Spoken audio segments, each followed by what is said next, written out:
তো সেই বিষয়ে আজকে আলোচনার পাশে থাকতে হলে অবশ্যই চ্যানেলটিকে সাবস্ক্রাইব করে রাখতে হবে, কারণ প্রেগন্যান্সি রিলেটেড নানান ভিডিও কিন্তু এই চ্যানেলে আপলোড করা হয়ে থাকে।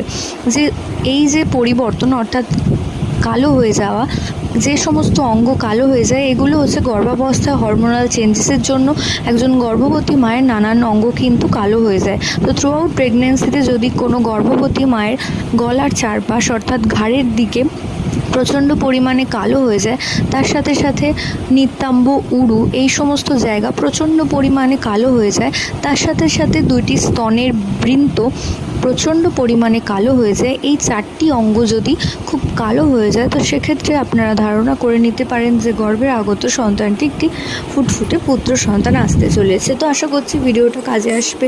প্রত্যেকে ভালো থাকুন, সুস্থ থাকুন, সাবধানে থাকুন, এই কামনা করে ভিডিও এখানেই শেষ করছি। নমস্কার।